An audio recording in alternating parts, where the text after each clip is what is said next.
And now, an Envision Financial podcast with Luke Smith on Canberra's 2CC. Would you believe it's Friday afternoon once again already, and joining me in the studio to talk money matters once again from Envision Financial, Luke Smith. Good afternoon. Good afternoon. Well, today we've got a fascinating topic. Are converting preference or hybrid shares part of your portfolio? I guess we're going to have to start with an explanation about what exactly they are. Yeah, look, exactly. This one's getting a bit more traction because people are looking to get an income return that is greater than cash and potentially term deposits. And converting preference shares or hybrids, can be known by either name, are an instrument created to raise debt. So if a bank wants to raise some money, they will issue converting preference shares because they are a listed investment that have their own code. So they're on the ASX, they're tradable, and they provide a fixed margin of return over a certain benchmark. So at the moment, a lot of them are issued with, say, 2.9 or 3% over the 90-day bank bill swap rate, which is just the 90-day cash rate, currently about 4.1. So if you're getting 2.9 on top of 4.1, you're getting a 7% fully franked grossed up return. Now, that doesn't mean you're going to get 7% cash. That's 7% fully franked. So you'll get 5.5 in physical cash distributions, and then you will get the franking credit issued by the provider. So if it's a Commonwealth Bank converting preference share, then obviously CBA pays tax, and then like a shareholder, you get the franking credit on the dividend. So in a pension, these things are wonderful because you get your cash distribution, which is generally higher than the cash rate, and that could be paid semi-annually or quarterly depending on the type of hybrid that you use. Plus you're getting the franking credit, and we all know that in a tax-free pension, the ATO gives you back a cheque for your surplus franking credits, which were what Bill Shorten was trying to take a number of years ago and probably cost him the election. So if you add the cash and the franking credit together, you can get a very, very strong reoccurring income stream issued by a high quality company. And these would form part of the fixed interest part of your portfolio and are great because you have that fixed margin in the title, which means if the cash rate went up and it was issued at 2.9% over 4, keep the numbers round, and cash goes to 4.5, you're now getting 2.9 over 4.5. If cash went down, you're getting 2.9 over 3.5. So people have comfort in that margin because it gives them some additional return if the cash movement was to be positive or negative depending on what's happening in the broader economy. So these things are wonderful for that fixed interest part of the portfolio where you want to take on a little bit more risk than cash.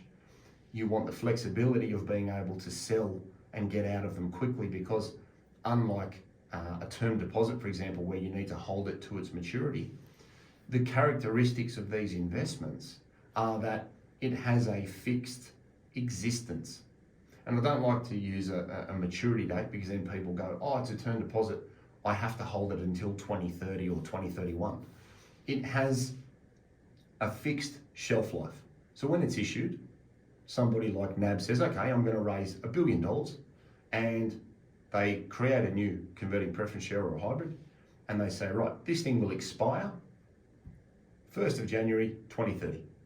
And on that day, you either get back your $100 because they're all worth $100 each, or what they might say is, hey, this one's matured, but we're going to replace it with this new one. Do you want to roll this one into this one? And they might offer a 2.5% discount so that you don't get your cash back. You just hold a similar asset with a new time frame and a new rate. And the rate is set depending on what's happening in the broader economy. So when cash rates were much lower, these converting preference shares or hybrids were getting issued at 3.5, 4% over cash. But as the cash rate's risen, the bank goes, well, we don't need to offer the same margin. We can bring that down because we've seen cash go from 1 to 4.3. So they're a wonderful vehicle to give you regular income. They're listed, they're liquid, they trade on the ASX. You are taking on an additional amount of risk. Okay, let's not sugarcoat this. Cash is cash, term deposit to term deposit. These are further up the risk scale, and this is where people need to be mindful that they've got to look at who is issuing the hybrid. You are going to get a different level of risk taking on a Commonwealth Bank hybrid as compared to Crown casinos. Okay, now Crown casinos might have a hybrid and they might offer 6% over the cash rate. Well, you'd need to look at that and say, what risk am I taking on? What's the likelihood that they call these things in? And what if they don't make a payment? Okay, so another risk factor here people need to consider is, whilst they say they'll make a quarterly payment, if Commonwealth Bank or NAB or one of these issuers got into trouble, they have the right to not make a payment. And these investments have been around for decades, and they have changed their spots significantly from the hybrids that we used in the early 2000s, because they used to have on them what was called a dividend stopper, where if they didn't pay the distribution for the hybrid, they couldn't pay the ANZ or CBA shareholder dividend. So that gave you a lot more comfort. Now, that structure of product doesn't exist in the same setting anymore, and the issuer has the right to say, oh, we're not making a dividend payment this quarter. They have the right to do that. I've never seen it happen, but again, if we're taking on some additional risk for a bigger return, we need to remember that it's not the same as cash, it's not the same as a term deposit, but I think it very much has a place in a portfolio to underpin that really strong income stream that you want to try and achieve. Because if you can earn 3.5 to 4 in dividends, and you're taking 4% out of your super fund as a pension, you're not touching capital. Yeah. So you want to try and generate a really strong income stream from the assets that you have, so that you're less reliant on its capital value at any point in time. And these are a great way of maintaining liquidity and having a good quality asset with a very nice income stream and some tax credits, which everybody wants in retirement. Another way of buying these is to go out and purchase an ETF.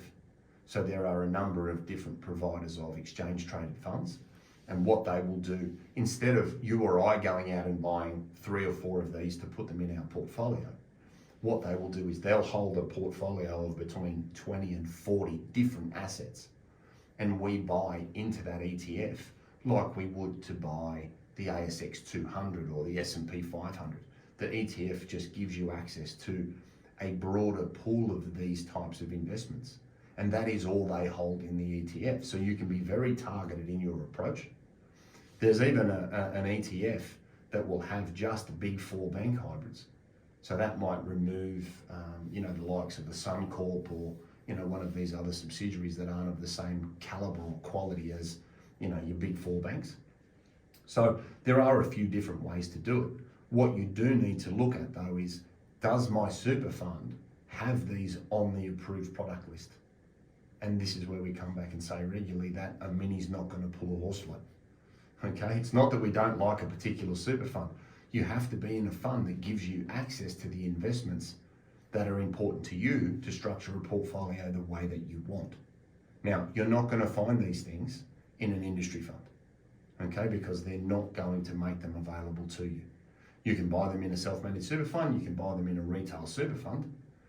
So again, you need to make sure you're in a vehicle that allows you to buy them. As a personal investor, if you've got a CommSec account or a trading account with any provider, then you'll be able to buy these things directly because everybody has a code and you can see the market price on any given day and what it's paying. So you can time whether you acquire it leading up to the dividend or after the dividend. But be mindful that you will get $100 face value back. So if you pay $106 for it, you might get a really nice income stream along the journey, but then in 2030, you're going to dust 6% because you're only going to get back its face value, which is $100 per note. Yeah, that was one of the things I was going to ask about, of course. If it's issued at $100, but it's listed on the ASX, that means the value on any given day could go up or down, couldn't it? Exactly right, and these do. No, you don't see a huge amount of volatility. Like in an extreme case over the holding life of something, you might see 5 or 6%, and that would be directly impacted by movements in cash and the outlook for the economy. If talk of falling cash rates starts to get momentum, then I would expect these converting preference shares to rally in price. A lot of them now are trading at a premium at 103, 104, 105, but that then is impacted by how long's left and what's the margin. And obviously the higher rated margins where you can buy things at 3.5, 3.6, 3.7, if the new ones are getting issued at 2.7, 2.8, 2.9, people will pay a premium to get that additional income. Anytime we like something more than we hate it, the price goes up and it trades at a premium. So be mindful of that. They're not the sort of thing you just race out and buy. So it needs to have a strategic consideration inside your portfolio, whether that's inside super or a family trust or your own name or whatever it is.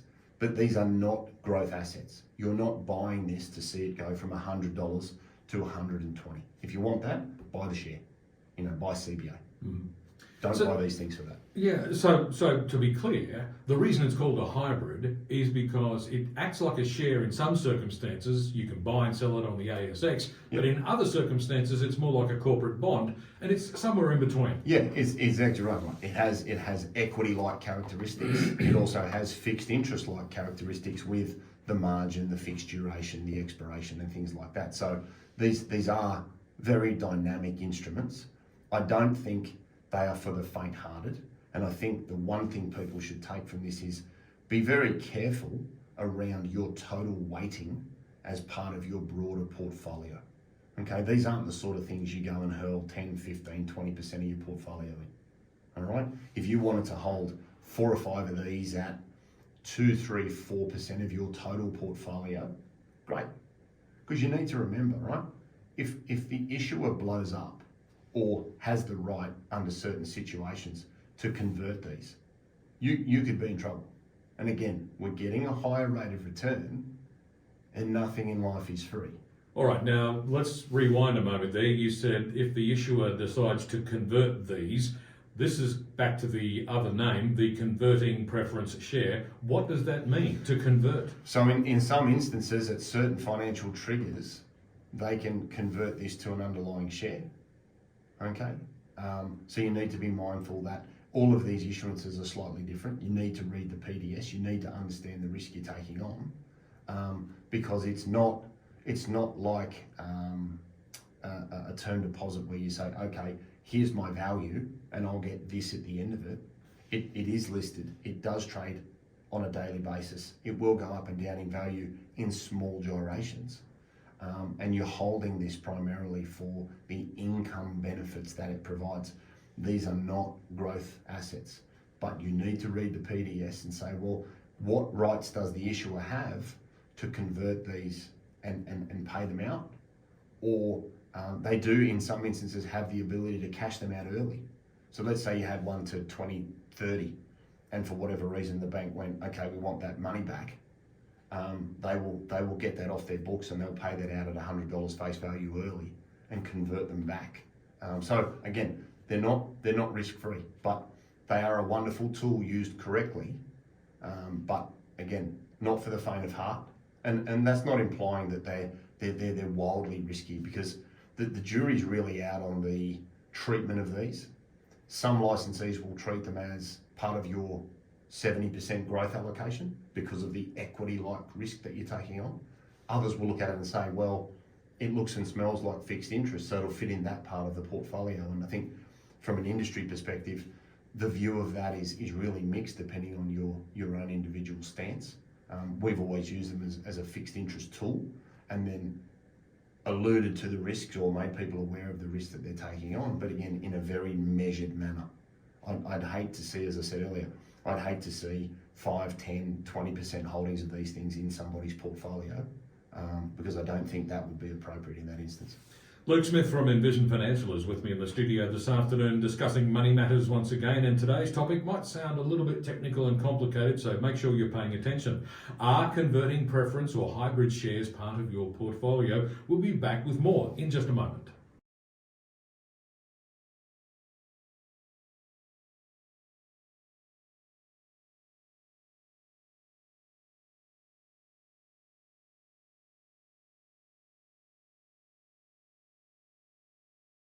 Luke Smith from Envision Financial is with me in the studio, and today we're looking at converting preference or hybrid shares and whether they should be part of your portfolio. Well, Luke, what are the key benefits of including these investments in your portfolio? Yes, so the first one is check with your super fund and see if it's available. That's very important because if it's not on the approved product list, you're going to struggle. These are very, very good for paying a regular amount of income. So you want to take them from reputable issuers, so your big four banks. You're going to get a fixed rate of return over the 90-day cash rate. Some use a different cash rate, but it's generally a margin. In the example before the ad break, we said 2.9 over the 90-day cash rate, which is about 4.1. So you're getting a gross return with franking credits of 7. So you're getting 5 and a bit of cash and the tax credit at the end of the year, which in pensions is wonderful. And inside super funds helps to negate the tax within your fund. Check who's issuing them. Always stay with reputable, large, well-managed institutions. And remember, if you take on a converting preference share from a lesser known entity, you're going to be rewarded with a greater rate of return for the additional risk that you're carrying. But be mindful that that could have implications over the longer term. So stick with big and boring. If you don't want to buy them directly, you can buy them through an ETF. There are a number of ETF providers out there where you can buy an exchange traded fund of just hybrids. So you might have 20 to 40 of them in the ETF so that you've diversified your carrying risk, you've diversified your maturity, you've diversified your issuer. So that's a great way to get a broader spread in potentially a smaller portfolio where you don't want to hold too much of one individual asset. So that's a great way to manage your exposure from an asset allocation perspective. Remember, you are getting that tax credit, so it's very, very beneficial. They are listed and they have a fixed expiration date. And at the expiration date, you get back the face value, which is generally $100 per share. You can trade them while you hold them. So it's not like a term deposit where, okay, I've got to hold this for the next 6 months, 12 months, 18 months, 2 years. They are very fluid. They are valued every day. They can go up in value. So if you've got a good income stream and you see the value of these rise, you could get 7, 8, 9, 10% from these individual assets, which is handy, but they are not of a growth orientation. They are, for me, they are boring, they are fixed interest, they are great cash flow, and they are minimal volatility. So they would fall for me in part of that defensive part of the portfolio, but be mindful of the weightings that you put into them. And just know that they're there because they are a wonderful tool to bolster your retirement income when you're no longer working.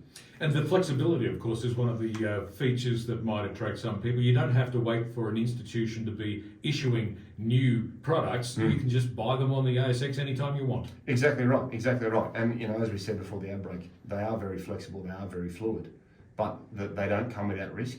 Okay, we're not saying these things are the holy grail of no risk. They're not. You are bringing on some risk, so be mindful of that. And the issuer does have the right to not pay a dividend in certain situations. Okay, so just keep that in mind. Again, if you're getting a better return, you're taking on more risk than cash and term deposits. Be wary of that. But again, if you're sensible and you don't overshoot the mark here with your weightings, you should be fine. So, look, where can listeners get more information? Yeah, office number 6260-4749. We've got envisionfinancial.com.au on the internet. We've got the Strategy Stacker, Luke Talks Money on iTunes and Spotify. We've got the Envision Financial Canberra YouTube channel where you can subscribe to all the shows and watch that on your phone. We've got YouTube Shorts. We've got the Strategy Stacker on the TikToker and Smart Money Strategy, your ultimate guide to financial planning in all good bookstores and Amazon. Indeed it is, Luke. Thanks very much. See you next week. Luke Smith from Envision Financial back with us again here in the studio for more Money Matters at the same time next Friday on 2CC.